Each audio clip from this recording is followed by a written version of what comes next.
Hello everyone, my name is Dee and welcome to Books and Quirks. Today it's time for another Top 5 Wednesday. I will put all of the information down below as I usually do, including the Goodreads group.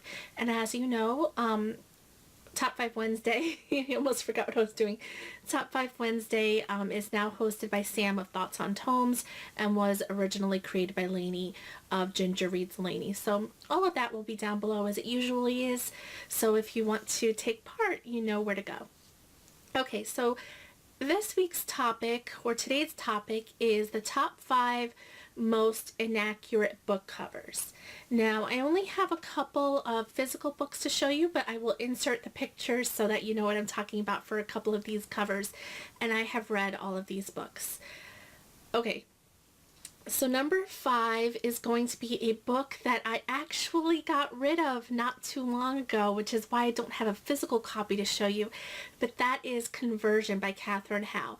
Conversion is a YA retelling of the Salem Witch Trials, and I actually love Catherine Howe, but I did not enjoy that book. But anyway, this cover, as you can see on the screen, it's just so plain, and I'm not really sure what it has to do with the Salem Witch Trials. I mean, maybe I'm just not getting the symbolism. Maybe, you know, one of you out there can enlighten me, but I just don't understand the symbolism of the canary, I think it's a canary, and the thorn. I mean, I'm sure there's symbolism there, I just don't get it. And I bought that book originally off of Book Outlet because I do like the author, but the reason I never bought it in the bookstore or anything, and I had seen it there, was that I just kind of glazed over that cover. The cover never, like, you know, screamed out to me. And I do normally look for cool covers before I read the inside flap. I know that's probably not a good thing to do, but I am, you know, I do buy books based off of the cover, or the cover is what first, you know, draws me in, which is, I guess, what it's supposed to do. But that is my number 5 pick. Number 4 is going to be City of Bones. I actually, of course, do have that copy. Now, City of Bones, the Mortal Instruments series, I was also late, you know, coming into this fandom. I first became a fan of the series, or I first read the series, or at least the first book in the series, when the 5th book was coming out. So I waited quite a long time, and I had seen this book in the bookstore in Barnes & Noble like 10,000 times, but I never even like considered it an option to buy because I just thought the cover was so cheesy. I know a lot of people will probably be like, oh, you know, he's, you know, he looks hot on the cover, but, you know, and I'm assuming that's Jace on the cover, but I don't know.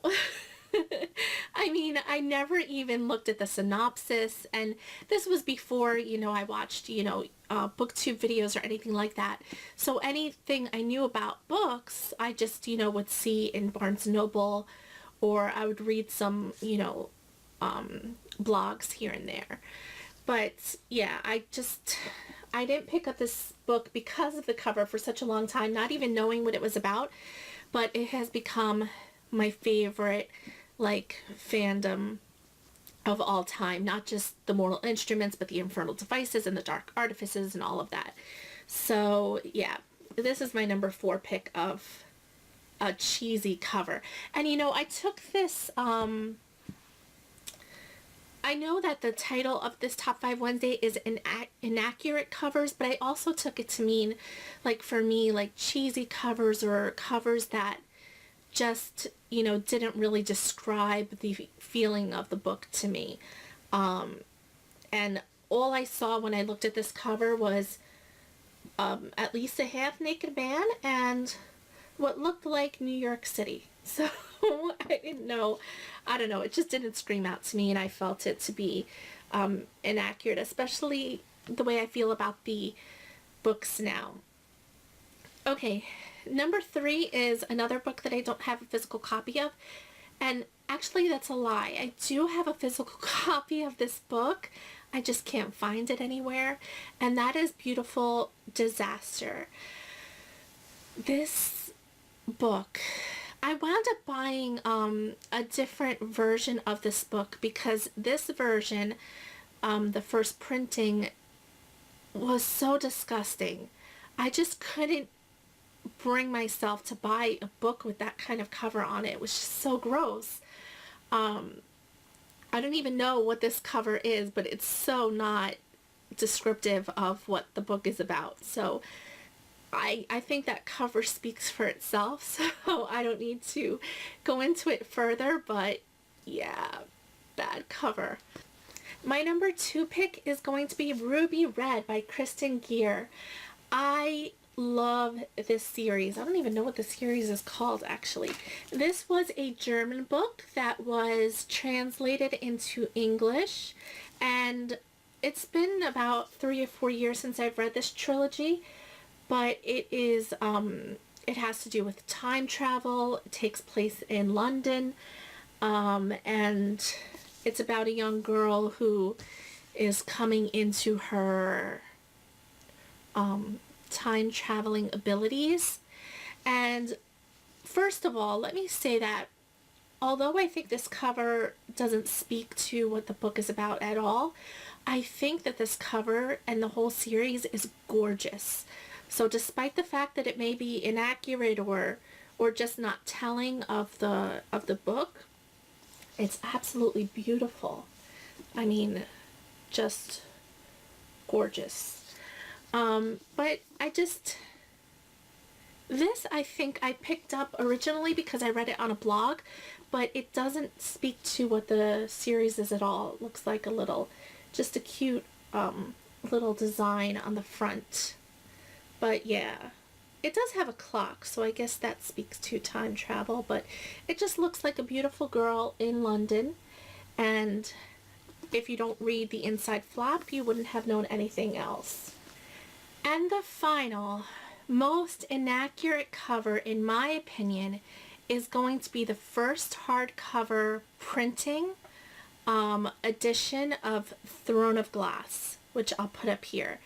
Now, I also came into this fandom kind of late, so I wound up buying the paperback version, and which I have somewhere, but that was already reprinted to look more like the Selena that is described in the book, and every cover since has been really good. The first cover, you know, the girl looked, I mean, it was a pretty girl on the cover. She had, like, you know, blondish brown kind of hair, but since then they've printed the Selena the way she's supposed to look. Now, I just grabbed off my shelf Empire of Storms. This is the way Selena's supposed to look in the books. She's supposed to have silver hair and really, you know, badass. And that first cover, I never understood it. I never understood what they were thinking. I mean, they came around to their senses by the time, you know, the paperback came out and the second book, Crown of Midnight, came out. You know, thank goodness.